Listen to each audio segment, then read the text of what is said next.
اعوذ باللہ من الشیطان اللعین الرجیم بسم اللہ الرحمن الرحیم الحمد للہ الذی ہدانا لہذا وما كنا لنہتدی لولا ان ہدانا اللہ بسم اللہ الرحمن الرحیم فمن حاجک فیہ من بعد ما جاءک من العلم فقل تعالوا ندعو أبناءنا وأبناءكم ونساءنا ونساءكم وأنفسنا وأنفسكم ثم نبتهل فنجعل لعنة الله على الكاذبين۔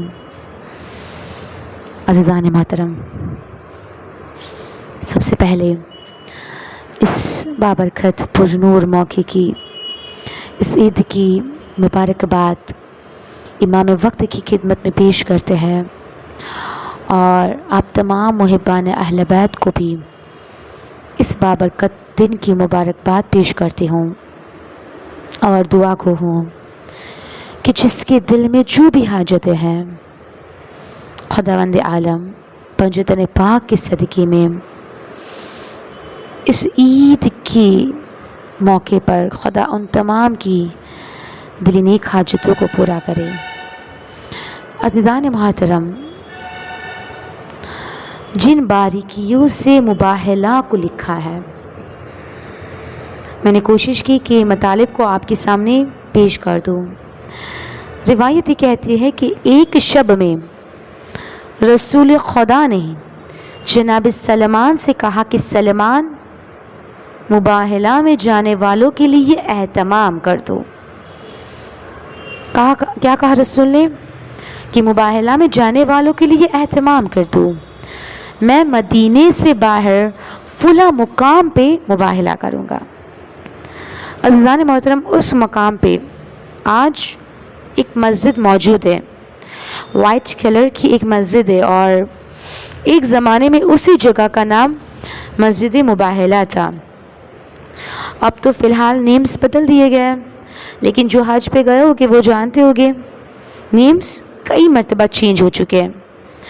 تو بہرحال پیغمبر اسلام نے جناب سلمان فارسی سے کہا کہ سلمان، اس مقام پہ ذرا کچھ اہتمام کر دو۔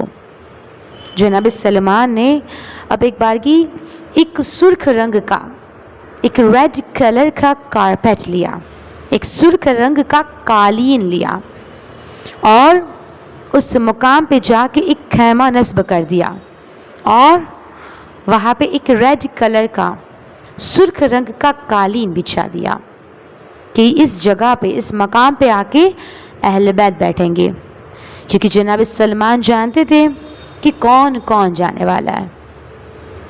اب رسول خدا نے حکم دیا سلمان فارسی کو کہ قالین بچھاؤ، فجر کے بعد ہم جائیں گے۔ تو عزیزان محترم، اس سے پہلے جناب سلمان گئے اور وہاں پہ اہتمام کر دیا۔ آج بھی کرسچنس کے اندر جب کسی کو بہت زیادہ عزت دینی ہو، یا بہت زیادہ اہمیت دینی ہو، رسپیکٹ دینی ہو، یا سامنے والے کو یہ بتانا ہو کہ وہ بہت زیادہ وی آئی پی ہے یا وی آئی پی ہے، تو آج بھی کرسچنس ریڈ کارپیٹ بچھاتے ہیں، شاید اسی لیے کہ ان کرسچنس نے اہل بیت کو آتے دیکھا تھا اور اس مقام پہ سرخ قالین دیکھا تھا، یعنی وہ جان گئے تھے کہ یہ ہستیاں کوئی ایسی تیسی نہیں ہے، بلکہ ان ہستیوں کی فضیلت ہی بہت زیادہ ہے۔ اور ان کرسچنس نے دیکھ لیا تھا اہل بیت کو اس مقام پہ سرخ قالین پہ بیٹھے، اس لیے آج بھی یہ لوگ اگر کسی کو بہت زیادہ عزت دینی ہو یا بتانا ہو کہ وہ بہت زیادہ اہمیت رکھتے ہیں، تو آج بھی یہ لوگ ریڈ کارپیٹ بچھاتے ہیں۔ تو یہ ریڈ کارپیٹ کا سسٹم مباہلہ سے شروع ہوا ہے۔ اب عزیزان محترم، جناب سلمان کو رات کے اندر رسول نے کہہ دیا کہ مباہلہ فجر کے بعد طلوع آفتاب سے پہلے ہوگا۔ کیوں؟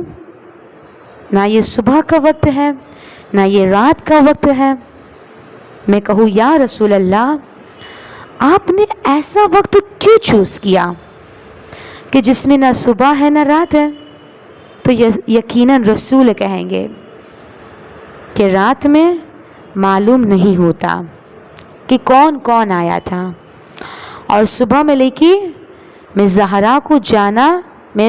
صبح میں زہرا کو لے کے جانا نہیں چاہتا، کیونکہ پردے کا اہتمام ہے۔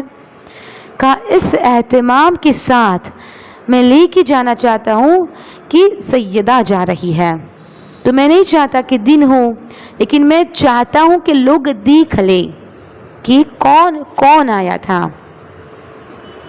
5 آئے تھے عزیزان محترم، بس سب نے دور سے دیکھا۔ جناب امیر المؤمنین کہتے کہ بولو تو پہچانے جاؤ، تو کہا کہ عزیزان محترم جناب امیر کہتے کہ 4 ان کے اس وقت کے سب سے بڑے پادری تھے۔ کہا وہ 4 افراد تھے۔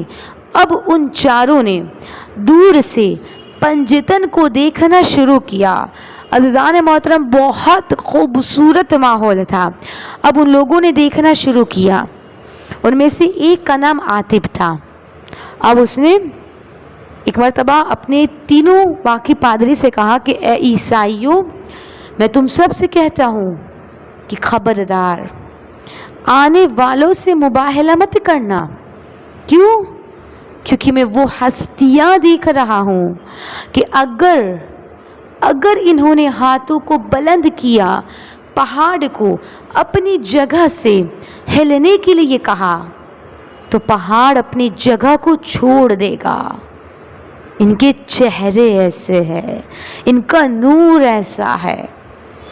عزیزان محترم ابھی اہل بیت سے کلام نہیں کیا تھا، اہل بیت نے دعا نہیں کی ہے، لیکن صرف دور سے چہرے کو دیکھ کے عیسائی پہچان گئے تھے۔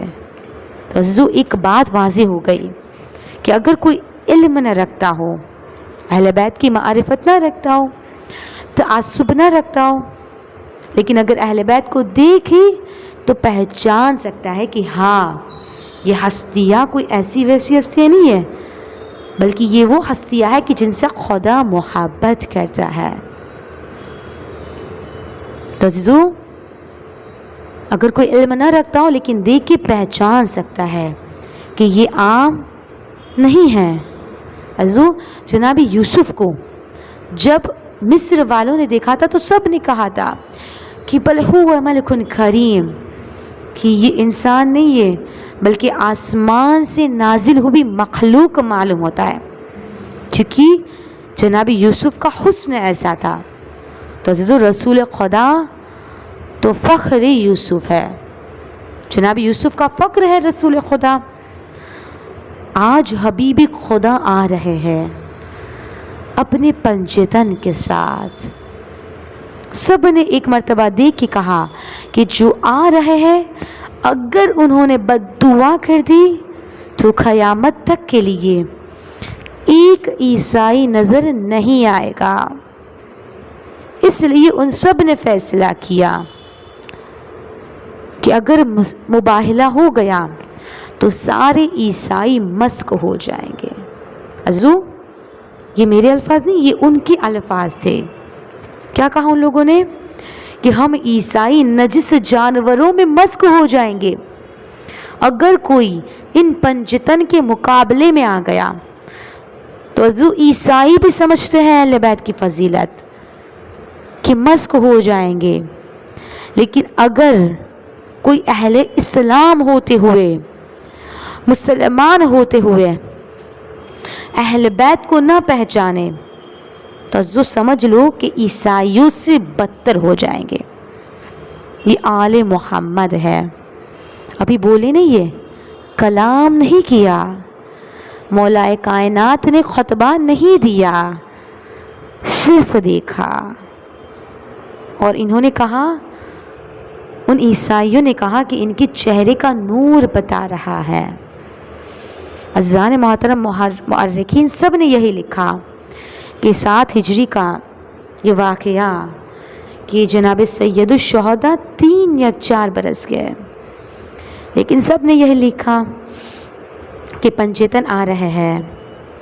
مباہلہ میں رسول خدا نے امام حسن کی انگلی پکڑ رکھی تھی اور امام حسین کو گود میں لے رکھا تھا۔ اب عزیزان محترم، یہ گود کا وقت تو نہیں ہے، امام حسین 6 months یا 1 year کے تو نہیں ہے نا، 3 یا 4 برس کے، اور مولا اچھی طرح سے چلنا جانتے ہیں، لیکن رسول خدا جن کے ناز اٹھائے انہیں حسین کہتے ہیں۔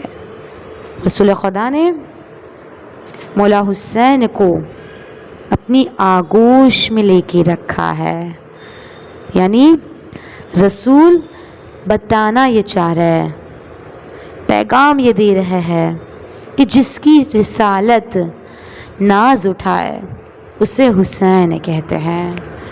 کیونکہ عزیزان محترم، اسی مباہلہ کے بعد فوراً تاریخ محرم بھی آئے گی، جہاں میرے مولا حسین قربانی دی کے پورے دین کی حفاظت کرے گے۔ تو اس لیے آج رسول آغوش میں لے کے جا رہے ہیں کہ یہاں نازش اٹھانا مقصود تھا تاکہ واضح ہو سکے کہ حسین ابن علی کون ہے۔ اب عزیزو، رسول آئے، مباہلہ میں پہنچے۔ رسول جب چل رہے تھے تو آپ جب قدم اٹھاتے تھے تو جہاں آپ کے قدم جاتے تھے وہیں پہ بی بی زہرا کے قدم آتے تھے۔ میں اپنے انداز سے کہوں کہ جہاں جہاں رسالت کے قدم آتے تھے، عصمت کے قدم بھی وہیں پہ جاتے تھے اور امامت کے قدم انہیں چھپاتے تھے۔ اب جناب سیدہ دونوں کے بیچ میں، دونوں کے درمیان میں چل کے یہ بتا رہی ہے کہ رسالت و امامت کے درمیانی واسطے کا نام فاطمۃ الزہرا ہے، یعنی اس رابطے کا نام جناب زہرا ہے۔ عزیزان محترم، مباہلہ ختم نبوت کی دلیل بھی ہے اور ابتدائے امامت کی دلیل بھی ہے، دونوں چیزوں کی دلیل مباہلہ ہے۔ اور ایک مرتبہ رسول نے اپنے انداز سے وہاں پہ آنے کے بعد عیسائیوں کو دیکھا تو ان سب نے فوراً رسول خدا سے کہا کہ اللہ کے رسول، ہم مباہلہ نہیں کرنا چاہتے، ہم مباہلہ نہیں کرنا چاہتے، ہمیں آپ کی ساری شرائط منظور ہے، اگر آپ جزیہ کہیں گے تو ہم جزیہ بھی دیں گے، آپ کی حکومت میں ویسے رہیں گے جیسے آپ کہیں گے۔ عزیزان محترم، یہ پہلی ایسی جنگ ہے کہ جہاں جنگ نہیں ہوئی، تلوار کی ضرورت نہیں پڑی۔ عزیزو، میں نے بہت سوچا کہ رسول خدا نے اپنی بیٹی کو کیوں وہاں لے گئے۔ رسول خدا جنگ کے لیے نہیں بلکہ دعا کے لیے، عزیزو رسول خدا جنگ کے لیے نہیں بلکہ دعا کے لیے اپنی بیٹی کو لے کے گئے تھے، کیونکہ آج دعا کا مقابلہ تھا۔ جہاں تلوار کا مقابلہ ہوتا تھا وہاں مولائے کائنات کو سب سے آگے بھیجتے تھے، لیکن جہاں دعا کا مقابلہ آیا تو رسول نے وہاں پہ جناب زہرا کو سب سے آگے لے کے چلے، کیونکہ جہاں سیدہ آمین کہہ دے گی وہاں پہ خدا ویسے ہی رکھے گا جیسے سیدہ کہے گی۔ اب یہ حدیث رسول سمجھ میں آتی ہے، ان اللہ یغضب لغضبها ویرضى لرضاها، کہ خدا فاطمۃ الزہرا کی غضبناک ہونے سے غضبناک ہوتا ہے اور ان کے راضی ہونے سے خدا راضی ہوتا ہے۔ تو یہ حدیث رسول سمجھ میں آتی ہے کہ اگر سمجھنا چاہے صحابہ، کہ اگر سمجھنا چاہے کہ صحابہ رسول میں کون کون رضی اللہ عنہ ہے تو دیکھ لیجئے کہ کس سے جناب سیدہ راضی ہے۔ جناب خاتون جنت کی عظمت کا تعارف تھا کہ مباہلہ میں رسول خاتون جنت کو لے کے گئے، عزیزان محترم، یہ ہے اہل بیت کی فضیلت، پنجتن کی فضیلت، یہ ہے بی بی زہرا کی عظمت کہ جہاں دعا کا مقابلہ ہو وہاں رسول اپنی بیٹی کو خاتون جنت کو لے کے جائے، اور جہاں تلوار کا مقابلہ ہو وہاں مولا کائنات کو سب سے آگے رکھے۔ وآخر دعوانا ان الحمد للہ رب العالمین۔